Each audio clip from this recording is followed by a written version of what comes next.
Gülümseten Marifetler YouTube kanalıma hoş geldiniz. Öncelikle hepiniz nasılsınız? İyi misiniz? İnşallah çok iyisinizdir.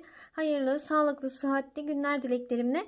Bugünkü örgü anlatımımda bu iki şişle örülmüş, çok güzel ve bir o kadar da kolay, ayakta çok hoş duran patik modelinin nasıl yapıldığını sizlerle paylaşmak istiyorum. Hem kız hem erkek bebeklerinize olur.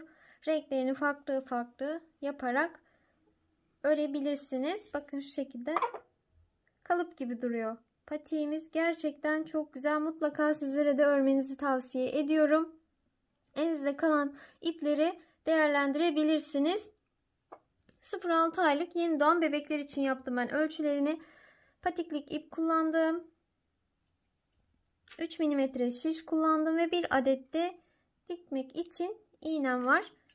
46 ilmek atarak örgümüze başlayalım. Eğer çok sıkı örüyorsanız ya da ipinizi ince kullanacaksanız ilmek sayısını fazlalaştırabilirsiniz.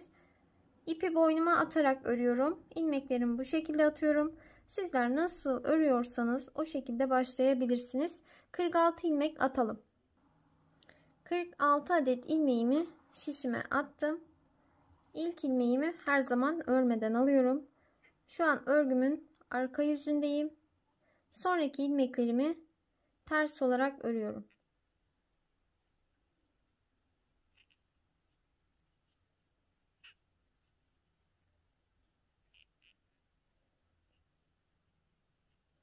Bu şekilde son bir ilmek kalana kadar örelim. Son bir ilmeğim kaldı. Onu da ipimi arkaya atarak düz örüyorum. En son ilmekleri her zaman düz örüyorum. İlk ilmeğimi örmeden alıyorum. Şu an örgümün ön yüzündeyim. İlk ilmeğimi örmeden aldım. Diğerlerini ters olarak örüyorum. Haroşa örgüyü oluşturmuş oluyoruz. Bakın bu şekilde bir diş haroşa sırasını oluşturduk. Örgümüzün ön yüzündeyiz. Bu şekilde ilmekleri örgünün arka yüzünde ve ön yüzünde ters olarak örelim ve haroşa sıralarını oluşturalım. Ben haroşa sırasını bu şekilde oluşturuyorum. Toplamda 4 diş haroşa sırasına tamamlayalım. Evet, bakın bu şekilde 1 2 3 4 diş haroşa sırasını tamamladım. Örgümün ön yüzündeyim. Şimdi burada Selanik örgüsünün ilk kısmını yapacağız. Daha Selanik örgüye başlamadık. Sadece başlangıcını yapıyoruz. İlk ilmeği örmeden aldım. Bir diğerini ters ördüm. İpimi arkaya attım. Bir diğerini düz ördüm. İpimi öne aldım. Sıradakini ters ördüm. İpimi arkaya attım. Sıradakini düz ördüm. İpimi öne aldım. Ters ördüm. Bir düz bir ters olarak bu şekilde ilerleyelim. Evet, en son düz ilmeğimi ördüm. Sonra tekrar kalan ilmeğimi de düz olarak ördüm. Bir ters bir düz olarak sırayı tamamladık. Bakın bu şekilde belli oluyorlar zaten ilmeklerimiz. Şimdi örgünün ön yüzündeydik. Arka yüzüne geçiyoruz. Arka yüzüne geçtiğimde yine ilk ilmeğimi örmeden aldım. Sıradaki ilmeğim ters görünüyor. Onu yine ters olarak örüyorum. Sıradaki ilmeğim bakın düz görünüyor. İpimi arkaya attım. Düz ilmeğimi bu sefer ilmeğin içinden almıyorum böyle. Hiç ilmeğime dokunmuyorum. İlmeğin altında bakın böyle delikli bir kısım var. Şöyle şurada. Şu. Bakın gördüğünüz deliğin içinden batarak düz örüyorum. Bu ilmeğimi böyle bırakıyorum. Sıradaki ilmeğim ters ördüm. Sıradaki ilmeğim düz, ipimi arkaya attım. Bakın düz. İlmeğin içine girmiyorum. İlmeğim şişimde kalıyor. İlmeğin altında bakın şöyle delikli bir kısım var. Buraya batarak düz örüyorum. İlmeği serbest bırakıyorum. Tersleri ters örüyorum. Düzleri bu şekilde bir alttan batarak örüyoruz. Bakın düz ilmeğime geldim. İlmeğimi hiç batmıyorum. Şöyle alttaki şu delikli kısma şişimi batırarak düz örüyorum. Tersi ters ördüm. Bir kez daha birlikte yapalım. Düz ilmeğimi şöyle altındaki şu delikli kısma batarak düz ördüm. Tersimi normal ters ördüm. Bu şekilde sırayı tamamlayalım. Evet, en son ilmeğimi normal ilmeğin içinden batarak düz ördüm. Burası örgümün arka yüzüydü. Şimdi örgümün ön yüzüne geçiyorum.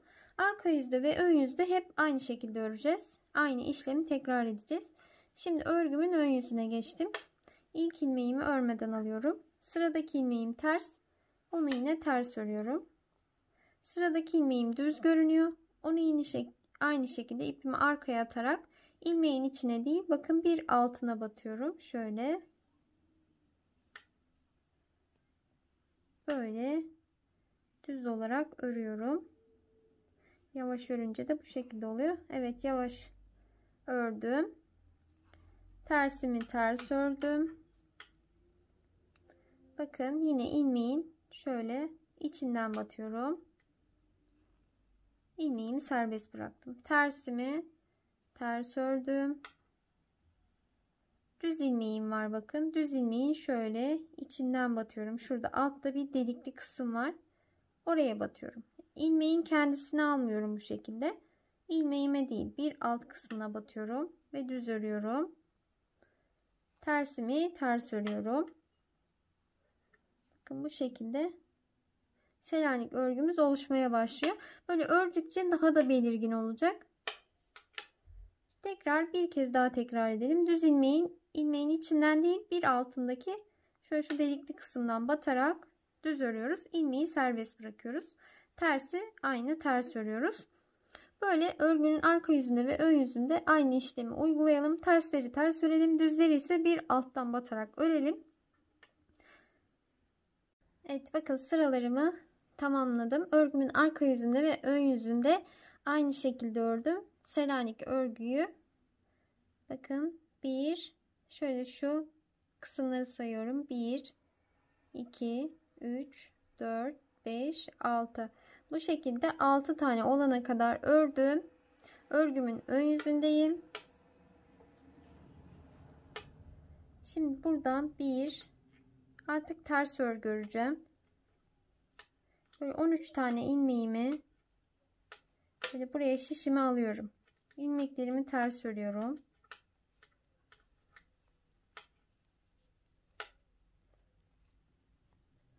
Böyle sayalım. 2, 4, 6, 8, 10, 12 ve 13. 13 tane ilmeğimi bakın böyle buraya şişime aldım. Şimdi 2 ilmeğin ikisini birlikte ters olarak ördüm. Bu şişimi aldım. 2 ilmeğin ikisini birlikte ters olarak ördüm. Bu şişimi aldım. Böyle 13 ilmeğim kalana kadar 2 öreceğim. 2 ilmeğin ikisini birlikte ters ördüm. 2 ilmeğin ikisini birlikte ters ördüm.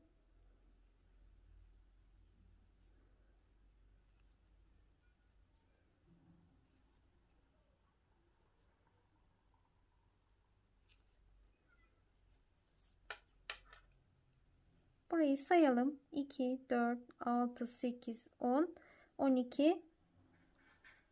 Daha ilmeklerimiz var. İkisini birlikte ördüm. İkisini birlikte ördüm. Bakın 2, 4, 6, 8, 10. Fazla örmüşüz. Şöyle bir tanesini çıkaralım. Şimdi sayalım. 2, 4, 6, 8, 10. 3 tane burada var. 13. 13 ilmeğim kalana kadar 2 ördüm. Bakın şurada aradaki ilmekleri. Şimdi 13 tane ilmeğimi tek örüyorum.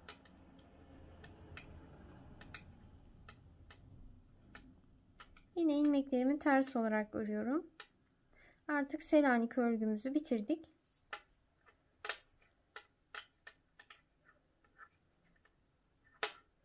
Bu şekilde tamamlamış oldum. Şimdi örgünün arka yüzünde de tüm ilmekleri ters olarak örelim ve ön yüzüne gelelim. Evet, örgümün ön yüzüne geldim. Arka yüzünde ilmekleri ters olarak ördüm hepsini. Şu an örgümün ön yüzündeyim. 13 tane ilmeğimi yine bu şişime örerek alacağım. 2, 3, 4, 5, 6, 7, 8, 9, 10, 11, 12 ve 13. 13 tane ilmeğimi böyle şişime örerek aldım. 2, 4, 6, 8, 10, 12, 13. Şimdi 13 tane ilmeğim kalana kadar aradaki ilmekleri keseceğim. 2 ilmeğin ikisini birlikte ördüm. İlmeği diğer şişe aldım. Bu ilmeğimle yanındakini ikisini birlikte ördüm.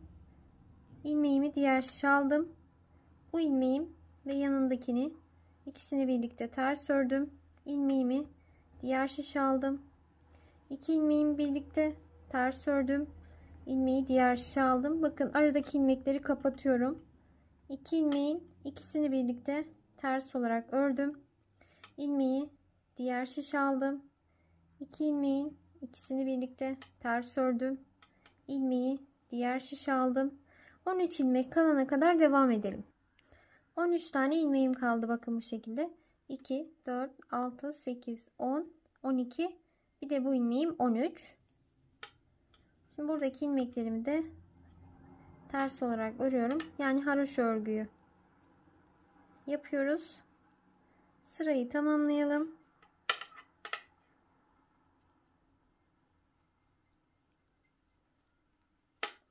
Şöyle en son görüntüsünü sizlerle paylaşmak istiyorum. Bakın bu şekilde bir görüntü elde etmiş olduk. Örgümün arka yüzüne geçiyorum.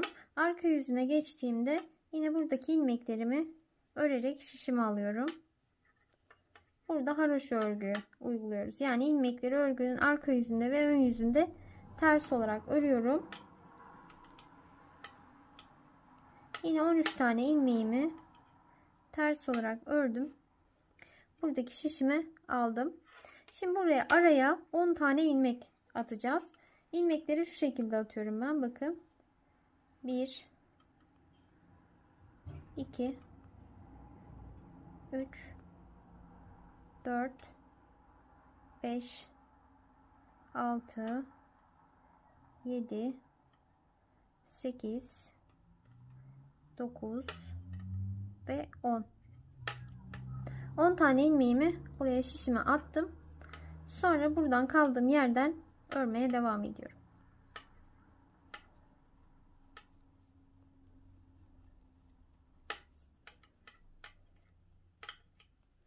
Yine ilmekleri ters olarak ördüm.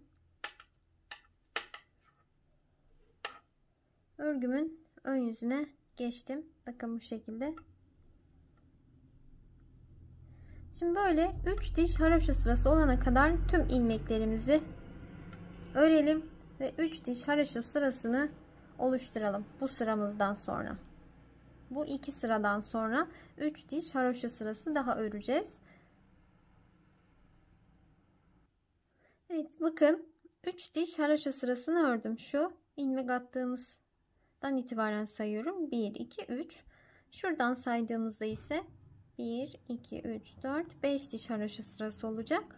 4. sıramda ilmeklerimi keserek örgümü bitireceğim. Eğer şu bantlı kısmının daha da uzun olmasını isterseniz sıra sayılarını arttırabilirsiniz. Ben bu şekilde 3 diş haroşa sırası ördüm. İlmeklerimi attıktan sonra 4. sıramda ilmeklerimi kapattım. Bu sıra sayılarını tercihe göre arttırabilirsiniz. 2 ilmeğin ikisini birlikte ters olarak ördüm. İlmeği diğer şişe aldım. 2 ilmeğin ikisini birlikte ördüm. İlmeğimi diğer şişe aldım. 2 ilmeğin ikisini birlikte ters ördüm. İlmeğimi diğer şişe aldım. Bu şekilde ilmeklerimi kapatarak son bir ilmek kalana kadar devam edelim. Evet, sıramın sonuna geldim. Son bir ilmeğim kaldı. Onu da bir defa ters olarak ördüm. Sonra ipimi biraz uzunca keseceğim. Bu ipimi dikmek için kullanacağım. Şöyle. Bakın bu şekilde. Örgüsünü, patiğimizin bitirmiş olduk. İğnemize ipimizi geçirelim ve dikelim. Evet, iğneme burada kesmiş olduğum ipimi geçirdim. Şöyle tersini çevirdim patiğimin. Böyle dikmeye başlayalım. Bakın bu kenardaki düz örgünün şöyle tek kanatlarına batarak alıyorum. Bakın bir buradan, bir bu taraftan. İç taraftakileri alıyorum. Şöyle batmıyorum bakın. Böyle değil. Daha ince, yumuşak bir dikiş yapıyorum. Bu şekilde böyle şu kısımlara kadar gelelim. Tam uç kısmına kadar dikmeyelim. Orada sizlere küçük bir ayrıntı göstereceğim. Evet, böyle uç kısma geldim. Bu uç kısımdan şöyle ilmek alıyorum. Bakın burayı dikmedim. Şöyle kenarlardan ilmek alıyorum. Dikiş yaptığım ilmekleri alıyorum. Bakın böyle. Ama dikmiyorum. Böyle sırayla hepsinden aldım. En son şuradan bir tane daha alalım. Burayı böyle bir büzme işlemi yapacağım. Bakın böyle çektim. Şurası bir büzüldü. Burada sivrilik olmasın diye bu işlemi yaptım. Şöyle artık burada ipimi düğümleyebilirim. Şöyle ipimizi de yukarıya doğru gizleyelim.